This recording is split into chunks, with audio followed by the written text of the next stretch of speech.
menyatakan terdakwa Muhammad Rizik bin Hussein Shihab alias Habib Muhammad Rizik Shihab telah terbukti secara sah dan meyakinkan bersalah melakukan tindak pidana turut serta melakukan perbuatan dengan menyiarkan pemberitahuan bohong dengan sengaja menerbitkan keonaran di kalangan rakyat sebagaimana dalam dakwaan alternatif pertama primer penuntut umum. 2. Menjatuhkan pidana kepada terdakwa oleh karena itu dengan pidana penjara selama 4 tahun. Bahwa saya mempelajari hukum dan saya merasakan bahwa apa yang dikenakan kepada Habib Rizik ini adalah bentuk ketidakadilan. Tidak hanya tidak adil, tapi tidak rasional, tidak logis.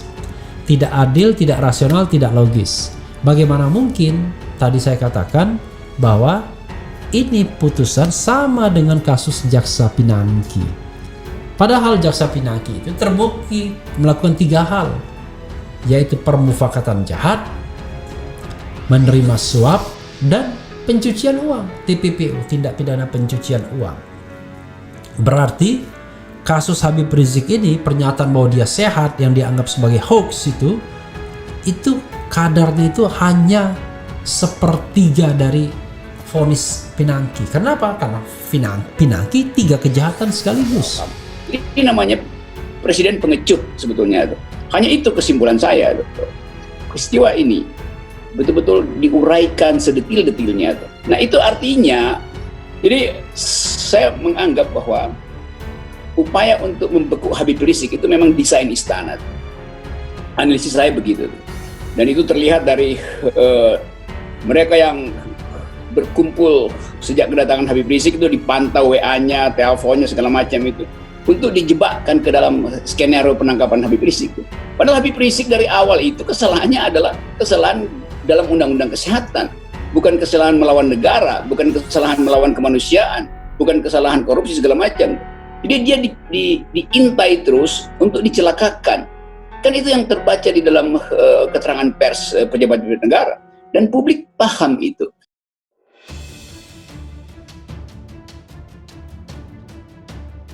Tagar Istana takut IBHRS bebas menggema di Twitter.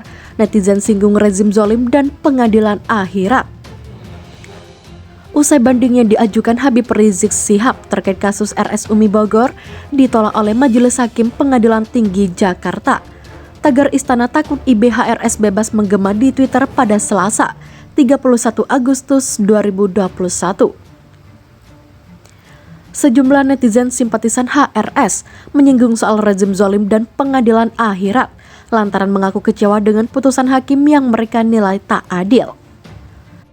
Hanya bisa menahan emosi dan berdoa semoga rezim zolim ini cepat punah, kata netizen akun @dukung HRS.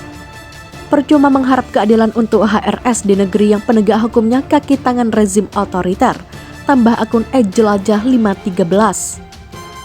Sampai jumpa bapak-bapak yang mengadili sampai yang ikut andil. Sampai jumpa di pengadilan akhirat, lanjut akun Abdul Ra. Sampai ketemu di pengadilan akhirat, wahai para hakim. Ingat jabatan tidak selamanya tapi akhirat selamanya. Imbuh akun @sikin. Tak hanya dari kalangan warganet, sejumlah tokoh publik hingga tokoh agama pun turut serta menyoroti rezim zolim dan pengadilan akhirat yang disinggung netizen tersebut. Di antaranya ialah Ustadz Hilmi Firdausi dan tokoh Papua Chris Wamea. Keduanya kompak membandingkan kasus HRS dengan kasus korupsi dan suap yang menjerat kasus Pinangki serta Jijokro Tejandra. Koruptor kelas kakap dan jaksa penerima suap ternyata lebih ringan dosanya dibanding seorang ulama yang berkata saya sehat. Sudahlah, ini potret hukum di negeri kita.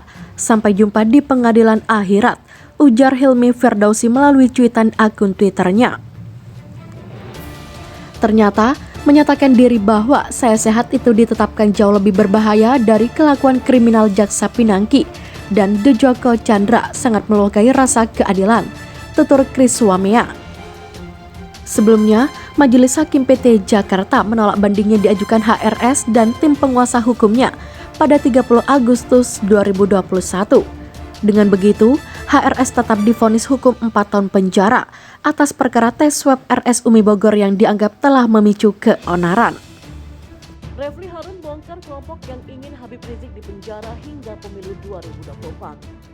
Pengacara mantan Imam Besar FPI Habib Rizik Syihab yaitu Aziz Yanuar belak-belakan menyebut bahwa kezaliman terhadap kliennya makin menggila. Kezaliman terhadap HRS itu semakin menggila ya.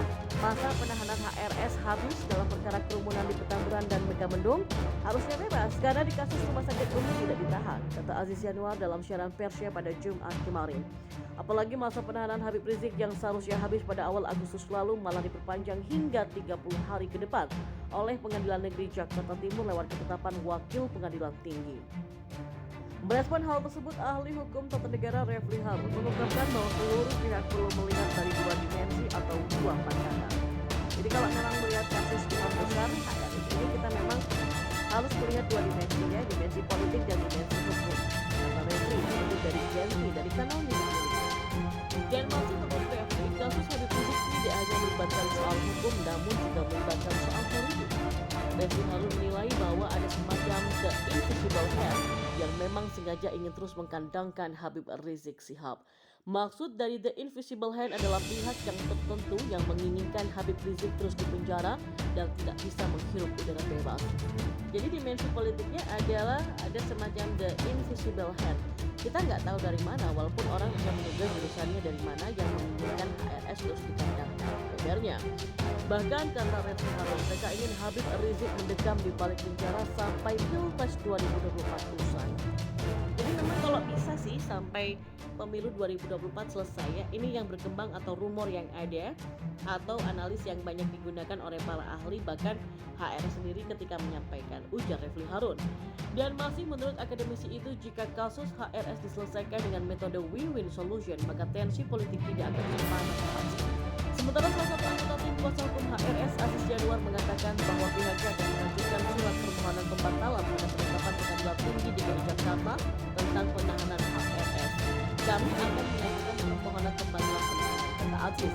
Sarjana Hukum lulusan Universitas Pancasila itu menjelaskan langkah tersebut ditempuh, jadi kami telah dan akan menempuh guna penegakan hukum yang berkeadilan dan tidak diskriminatif terhadap Imam Besar HRS, ujar Aziz. Aziz pun berharap MA bisa memberikan keadilan yang tak diskriminatif terhadap Habib Rizik Syihab.